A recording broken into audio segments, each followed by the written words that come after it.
Sahabat intelligence, investasi non-finansial. Apa pula maksudnya? Ya, sebagian besar dari kita pasti memahami bahwa yang namanya investasi berhubungan dengan uang. Apakah itu menempatkan dana dalam bentuk deposito berjangka, bermain saham, obligasi, reksadana, membeli tanah, rumah, dan lain sebagainya. Semuanya berdasar pada uang sebagai dana yang diinvestasikan. Lalu bagaimana pula dengan investasi non-finansial?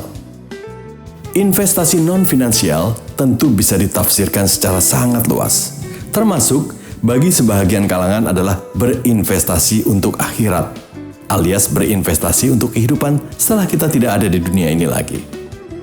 Selain itu, ada juga yang menafsirkan investasi non-finansial termasuk investasi di bidang pendidikan, apakah untuk diri sendiri ataupun untuk anak-anak ataupun sanak keluarga.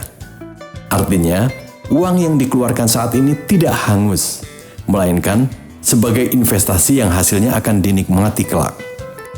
Namun, pembahasan kali ini bukan membahas investasi akhirat ataupun investasi pendidikan, melainkan investasi dalam bentuk non-finansial lain yang bisa memberikan faedah kepada keberhasilan finansial.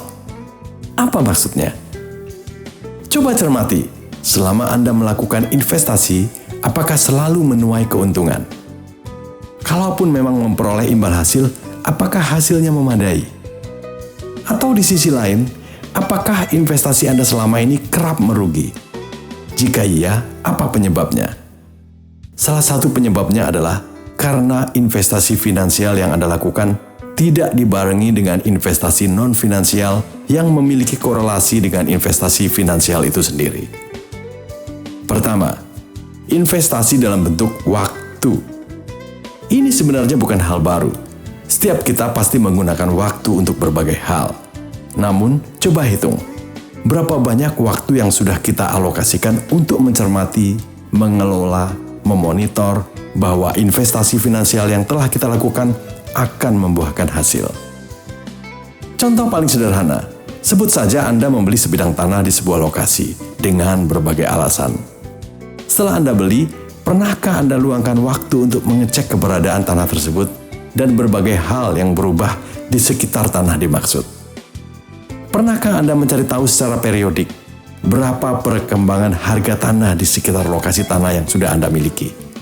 Jangan-jangan karena tidak dihiraukan, tanah yang Anda beli sekian tahun silam sudah diduduki oleh pemukim liar. Benar bahwa tanah tersebut adalah kepunyaan Anda. Namun, untuk mengeluarkan pemukim liar dari tanah milik Anda tentu diperlukan biaya dan mungkin menimbulkan masalah-masalah lain. Atau tiba-tiba tanah Anda tersebut termasuk yang akan dibebaskan, karena akan ada pembangunan jalan umum dan lain sebagainya. Tentu jika hal ini Anda ketahui belakangan, maka bisa jadi tanah tersebut akan menjadi sangat murah ketika Anda mendapatkan ganti rugi. Dengan kata lain, investasi Anda dalam bentuk tanah akan merugi, karena Anda tidak meluangkan waktu untuk melihat berbagai perkembangan yang terjadi di sekitar lokasi tanah tersebut. Kedua, investasi tenaga.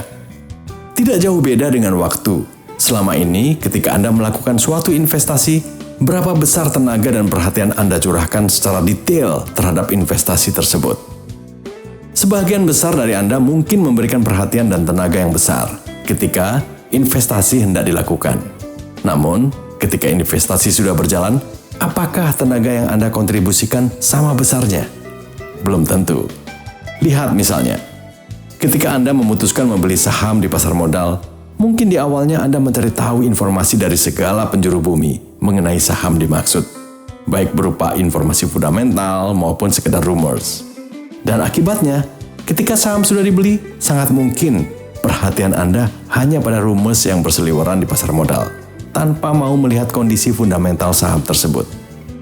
Padahal, kondisi fundamental saham akan berubah seiring dengan aktivitas dari emiten yang sahamnya Anda beli.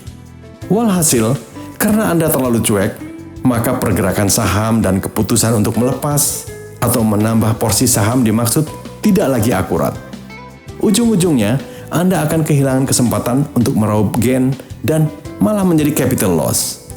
Sebabnya, hanya karena Anda enggan mencurahkan sedikit tenaga dan perhatian terhadap investasi saham yang telah Anda lakukan. Ketiga, investasi pikiran. Poin ini jelas memiliki kaitan dengan investasi waktu dan tenaga. Tetapi secara lebih detail, investasi pikiran adalah memastikan bahwa semua investasi yang Anda lakukan benar-benar sudah dipikirkan secara rasional, bukan karena emosional atau pengaruh pihak-pihak lain, termasuk pemasar produk investasi. Benar, melakukan investasi pikiran bukan pula soal mudah. Pengetahuan yang terbatas kerap menjadi kendala untuk memahami apakah sebuah produk investasi memang cocok dan sesuai dengan tujuan investasi kita. Namun sangat berbahaya melakukan investasi tanpa memiliki pemahaman yang dalam terhadap investasi yang dimaksud.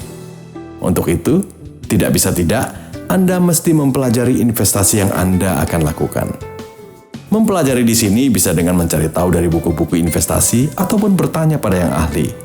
Yang mesti diingat di sini, tempat bertanya bukanlah pada pemasar produk investasi, melainkan pada pihak lain yang tidak punya kepentingan dengan investasi itu sendiri. Konkretnya, jangan pernah memulai suatu investasi jika Anda masih memiliki keraguan dan apalagi belum memahami investasi dimaksud. Keempat, investasi jejaring. Ini adalah investasi non-finansial yang bukan saja akan membantu Anda dalam hal berinvestasi finansial, tetapi juga dalam kehidupan sosial dan bahkan karir pribadi Anda. Apa maksudnya? Sederhana saja.